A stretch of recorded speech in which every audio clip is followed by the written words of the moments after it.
Might get fluid on it. We will definitely. Well, it's full apart. What are we looking at, Dave? That's the output shaft. Okay. This is the driving gear of your speedometer. Really? I did not know that. That's what we're looking at. All right. We'll take the mount off.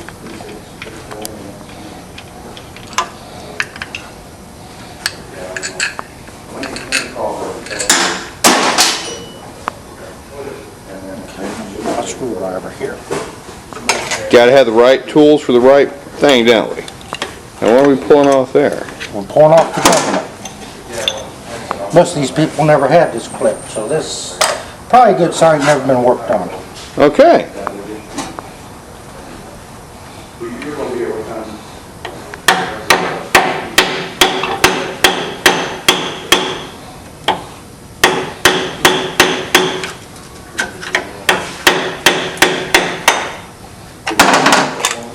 That's the governor housing. The what now? The governor housing. Oh. There's the governor.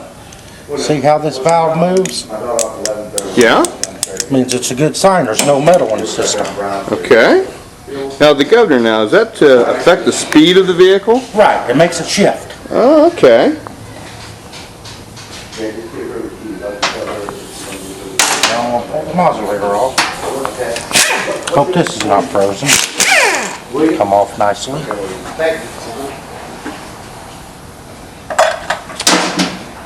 We want all the parts to come off nicely. I'm taking everything up. Usually they leak fluid. Right. That's still good. But I put a new one on every time I work on one. Really? Because they're not that much. That's a modulator valve. Now that's another little, that's a strange little part. Now what does it do? Works by vacuum. Okay. When the engine's sucking vacuum, it makes this move and change the primary of the transmission fluid. Oh, okay.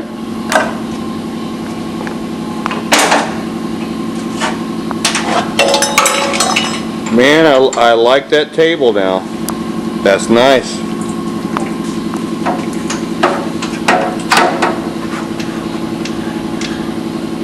That's the hardest part when they're sitting on a table and you can't move them around. Well, years ago,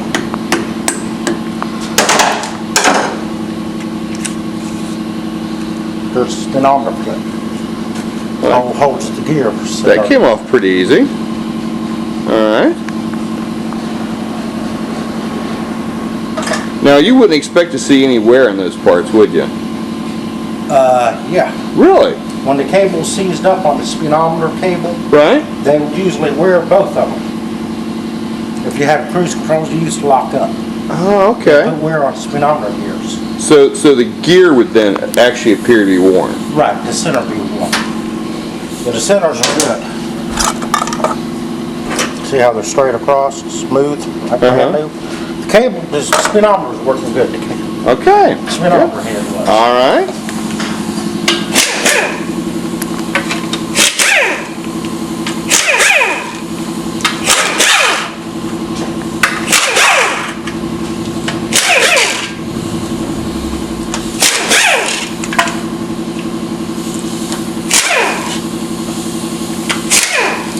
Well, I don't see no permaseal or no rubberized gasket squeezing out, so it don't look like it's been worked on before, does it? Yeah, the pan's been off before. Has it?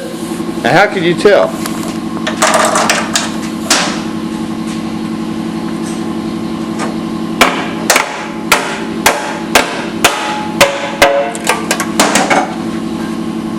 No, it has not. That's still cork. All right. Got a little weird. Now what is that? That's Clutch metal. material. Who now? Clutch material. Clutch material. Laying in the pan. Oh. Well, I don't think anybody ever knew that's what that would look like. Take the filter off. This is probably brass if it never been worked on. Ah. Big bucks in the scrapyard. like I said. All right. And I quit using them for that reason. They tore loose and blew out the side. Huh. Well, that would have been no good for the transmission. Now, Dave, it looks like I'm just looking at a bunch of parts, man. Well, right here, you're looking at the valve body. This is your kick-down cable. Okay, now I know what that is. When you're full throttle, kick-down pushes this, and it makes it go to second gear. Ah. Okay. Well, I know something more than I did, because that just scares me, man. I'd tear something like that apart and it would never get back together. Okay, let's take the valve body off.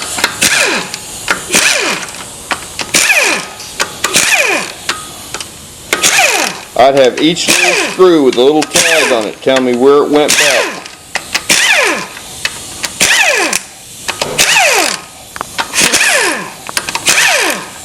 Now that's what actually distributes the fluid, isn't it? Right.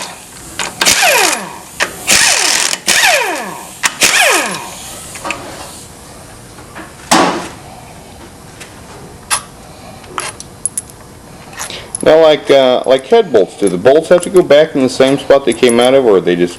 They're all the same size here. Okay. Some transmissions are different sizes, Really? so you got to watch what you're doing. Okay. I know, like with head bolts, man, mechanics will get all crazy with you. You don't put the same bolt back exactly where it was. That is true. Now, is there torque specs on those bolts and stuff? Yes. I would imagine there would be.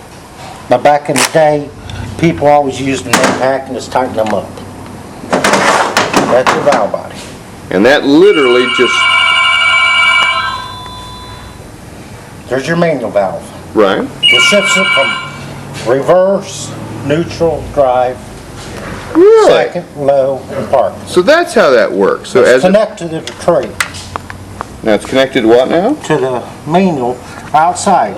Okay. Then when this moves, this S-clip moves it and changes. And allows fluid to flow into that chamber. Right.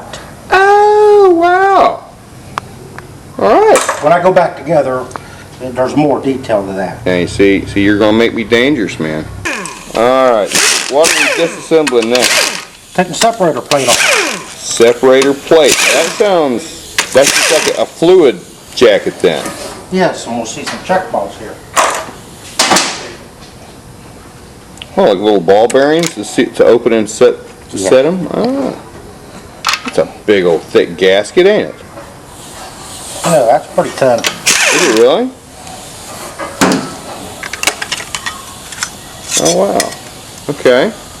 Now, can you see any signs of wear? What would you look for? But we ain't got that far yet. Oh, we ain't got that far. I ain't got it opened all the way. You're just moving the fluid around. Now, does any of this stuff ever wear out that we're looking at yet? No, not usually on this particular transmission. Okay, because basically just fluid is running around the metal. Right. All right. This applies the band. Now, what does this do now? That applies the kickdown band. Oh, okay. So now it's also fluid actuated. Right. All right. We've got a ball here. Now, how are you getting that out, Dave? That's rubbers. Oh, okay. I got you. Now, you can actually see those little things, because, you know, or do you just know where they are? I just know where they're at. But what do those little balls do? Well, when the channel hits, it hits the plate. Right? It stops the pressure fluid. So that little ball pops up or pops down? Right here, they sit here. Right. And it blocks the fluid. Ah.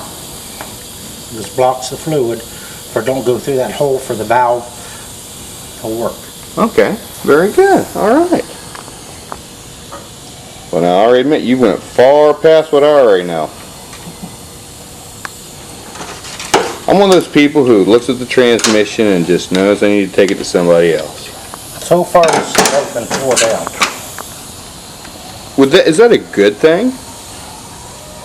I mean, you know, Because you would think like with a motor, you don't want it hit too many times. Each time it's hit, it goes down a little bit. You're right. But a transmission, no. Really? You can always rebuild them many a times over and over. Okay. As long as the threads are good in aluminum. Right, because I mean you can actually get a tired motor. Yeah, it's just been run too hard, so that can't happen with the transmission. Well, there's some parts of wear, but you always can replace. Okay, it's good to know. It's good to know. So there's really no such thing as a junk transmission, unless the case is cracked. Well, and the internal parts too. Right. You know, feasible, might not be able to be rebuilt. It wouldn't be cost effective. Right. It'd be just cheaper to go get you a new one. Right. Okay. Okay, let me flip her up here. Man, I still like that table. That's sweet.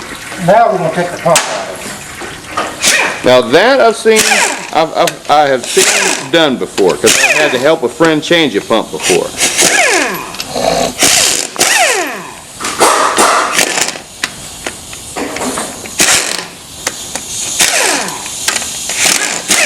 Now the pump is one of the more common parts to go out, ain't it. it? Right. That's mostly got the most wear on them.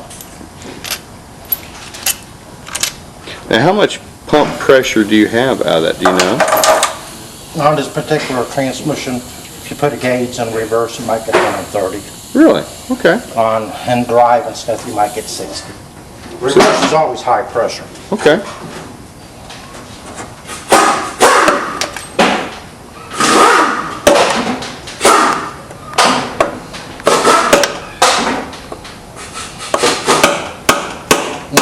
Dirty seal out. Oh yeah.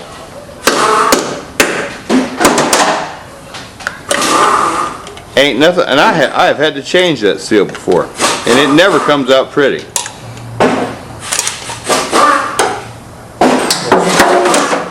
Okay. Use my fancy pump puller. You have a fancy pump puller. I like that.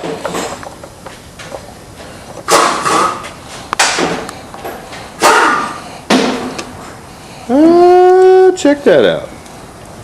See, man, it's, a lot of times it's the tool. Yes. I know that myself. Ah.